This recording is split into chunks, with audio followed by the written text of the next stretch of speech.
வாழையில மீன் பொழிச்சது சொல்லிட்டு நான்வெஜ்ஜில் பண்ணுறாங்க. நம்ம வெஜ்ஜில் பண்ணி பார்ப்போம்னு சொல்லிட்டு வீட்டில் பண்ணியிருந்தது. எப்படி செஞ்சுருக்கேன் பாருங்கள், சும்மா சூப்பராக வந்திருக்கு.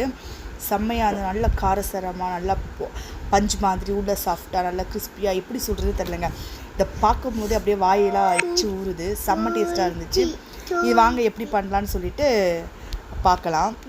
ஒரு பவுலில் வந்து ஒரு பாத்திரத்தில் லைட்டாக உப்பு, கொஞ்சமாக காஷ்மீர் மிளகாத்தூள், கலந்த மிளகாத்தூள், பெப்பர் தூள், அதுக்கப்புறம் லைட்டாக கரம் மசாலாவும் சிக்கன் மசாலாவும் சேர்த்து நல்லா கொஞ்சமாக நல்லா பெசரி விட்டு கொஞ்சமாக இப்போ வந்து நான் வந்து கார்ன்ஃப்ளவர் போட்டிருக்கேன். நல்லா பெசரி விட்டுட்டு இதில் வந்து லெமன் கொஞ்சமாக பிழிஞ்சுக்கோங்க. ஏன்னா உப்பு போட்டிருக்கோம். ஸோ லெமன் பிழிஞ்சதுக்கப்புறமா தண்ணியை லேசாக தெளித்து நம்ம ஒரு கெட்டி பதத்துக்கு வந்து நம்ம பிசைஞ்சு வச்சுக்கலாம்.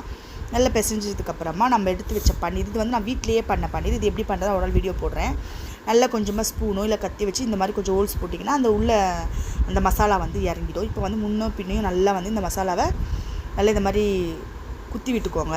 ஒரு ஃபோக்கு இருந்தால் கூட பரவாயில்ல, குத்திட்டு இந்த மசாலாவை நல்லா ஸ்ப்ரெட் பண்ணி விட்டுட்டு ஒரு 1/2 hour ஃப்ரிட்ஜில் வச்சுருங்க. நார்மலாக ஃப்ரீசரில் வைக்காமல் ஃப்ரிட்ஜில் வச்சுட்டு இப்போ ஒரு வானலில் எண்ணெய் ஊற்றி இதுக்கு ஒரு மசாலா தயார் பண்ணணும். கொஞ்சமாக வெங்காயம் வதங்கினதும் தக்காளி வதங்கினதும் பச்சை மிளகாவும், அப்புறம் ஒரே ஒரு பச்சை மிளகா நான் கீனி போட்டிருக்கேன். கொஞ்சமாக கருவேப்பிலை போட்டுட்டு நல்லா வதக்கி விடுங்க. வதக்கினதுக்கப்புறமா அதுக்கு தேவையான உப்பு போட்டுக்கலாம்.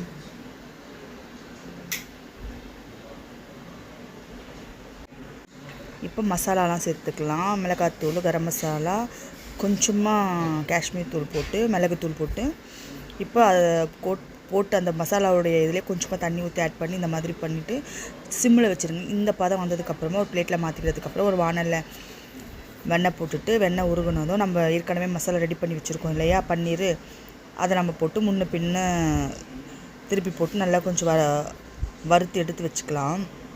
கொஞ்சம் மீடியம் ஃப்ளேமில் வச்சுக்கோங்க. ஏன்னா அப்போ தான் உள்ளே நல்லா வெந்து வரும். ரொம்ப ஸ்பீடாக வச்சா மேலே கருகிடும், அப்புறம் உங்களுக்கு உள்ளே சரியாக வராது. இப்போ நம்ம எடுத்து தனியாக ஒரு பிளேட்டில் மாற்றினதுக்கப்புறம் கேஸை வந்து சிம்மில் வச்சு இந்த வாழையில வந்து சும்மா இந்த முன்னையும் பின்னாடி காட்டுவோம். ஏன்னா அப்போ தான் வந்து மடக்க ஈஸியாக இருக்கும். ஸோ அதனால் வந்து நம்ம இப்படி காட்டிக்கலாம்.